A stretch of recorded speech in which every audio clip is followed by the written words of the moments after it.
So Hardy-Weinberg equilibrium is when a population's gene pool is not changing over time. The opposite of Hardy-Weinberg equilibrium, then, is microevolution.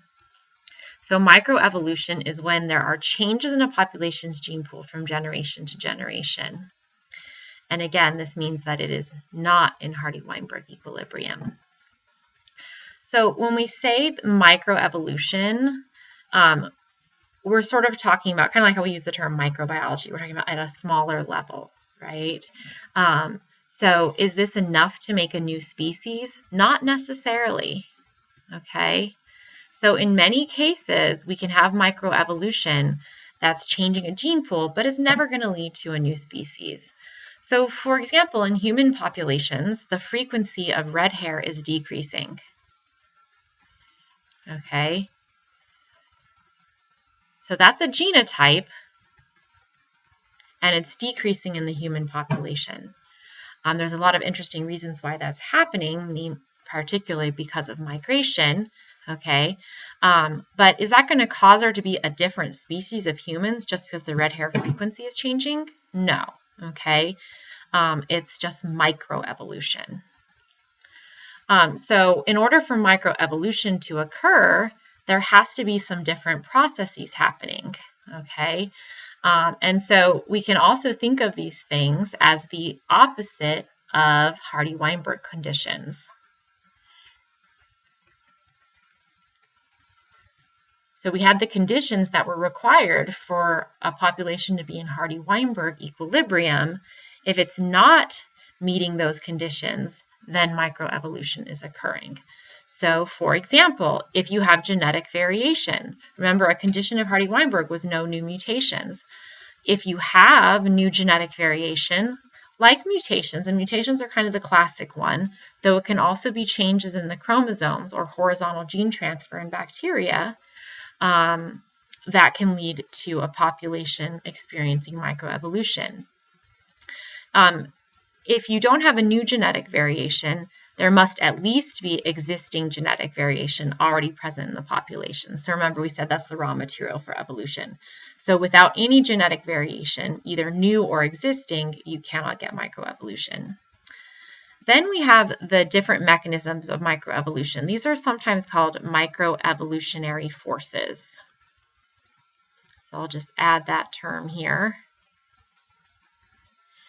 And these are things that can lead a population to experience microevolution. The classic one and the one that Darwin first sort of identified was natural selection. However, our modern understanding of these microevolutionary forces also includes something called genetic drift, migration, and non-random mating. And we're going to talk about all of these in great detail. So to start out with, we'll just start elaborating on natural selection because our understanding of natural selection has varied and been elaborated on much more since the time of Darwin. So Darwin sort of comes up with this initial idea that natural selection favors individuals that reproduce better due to either longer survival or direct impacts to their reproduction, right? So survival and reproduction of the fittest in a nutshell.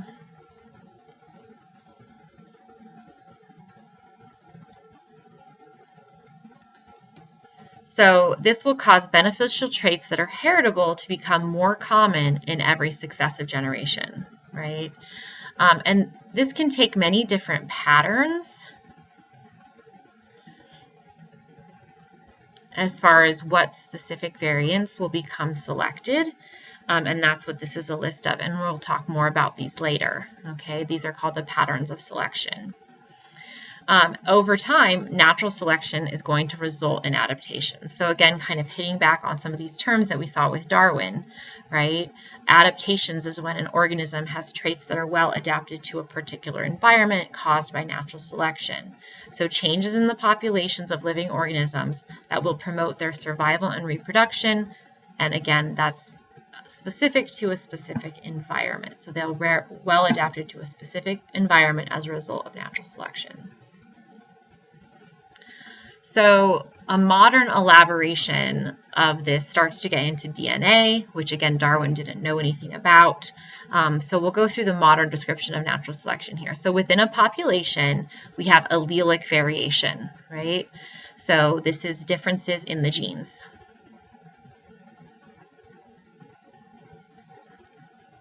And these occur due to random mutations. Remember, individuals can't choose variation. They have whatever they're born with, but generally populations have some variation. So random mutations cause differences in the DNA sequences. Some of those DNA differences are related to proteins. Okay, so remember from your intro bio class,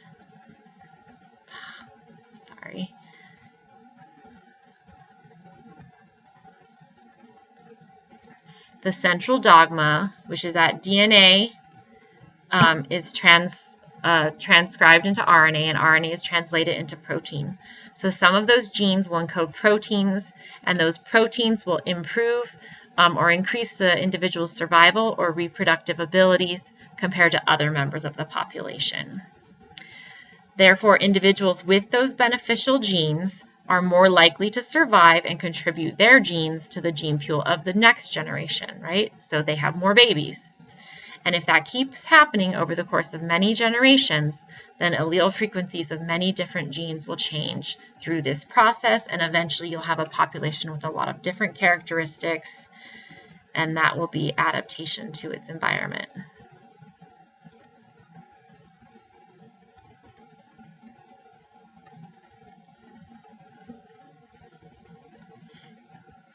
So some terms that go along with natural selection: reproductive success. Okay, so reproductive success means what it says, right? It's how successful an individual is at reproducing.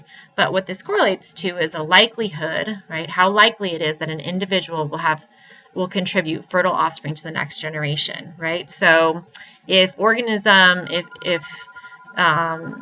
animal A has 5 offspring and animal B has 10 offspring, then animal B had greater reproductive success.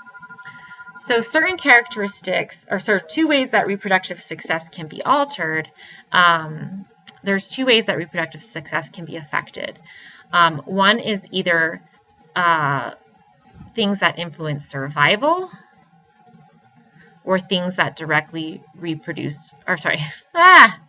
that directly affect reproduction, right? So this could be being better able to get food. So think the beaks of the birds. Okay, so a better adapted beaks helps you get food better, you survive longer, your babies live longer. So that is one way that we can influence reproductive success. Another way that we can influence reproductive success is through traits directly associated with reproduction. So for example, in the case of birds, this might be shell strength. So the shell is a critical part of reproduction. So if the shell is too thin, then that organism won't reproduce as well. If the shell is the right thickness, then it will reproduce better, right? So that would be directly impacting reproduction. So again, 2 ways that we can affect reproductive success: just generally affecting survival, or generally directly influencing reproduction. So fitness is a related term, but ties more directly to the gene pool and gives us a numeric value. So fitness is the relative likelihood that a genotype will contribute to the gene pool of the next generation as compared with other genotypes. So it's, instead of just looking at an individual, it's comparing all of the individuals of a particular genotype, and it's going to turn it into an actual numeric value, which is why it's a measure of reproductive success. So if we consider again another gene using A's, right? I love those A's. Big A, big A, big A, little a, and little a, little a. These are the different genotypes within the gene pool. If individuals that are big A, produce 5 offspring each, individuals that are heterozygous, big A, produce 4 offspring, and little a produces on average 1 offspring, then I would calculate the fitness by establishing what the maximum fitness is. So if I look at all 3 genotypes, the most anybody can have is 5. So 5 is the bottom value. And then I compare what the different genotypes had. So the big A individuals had 5 out of 5 max, so they have a fitness of 1.0. The heterozygotes had 4 offspring on average. Again, the max is 5, so their fitness is 0.8. And then the last one, little a, is 1 on average offspring out of 5 max set by the big A, and so they have a fitness of 0.2. So the most fit genotype is big A. The least fit genotype is little a. So over time in this population, what would you predict? So as you're thinking about this, hopefully you're realizing that you would expect to see an increase in the big A allele because it is the most fit genotype. It's going to pass on its traits more. And so the mean fitness of a population is the average reproductive success of members of a population. And as natural selection occurs, the mean fitness increases.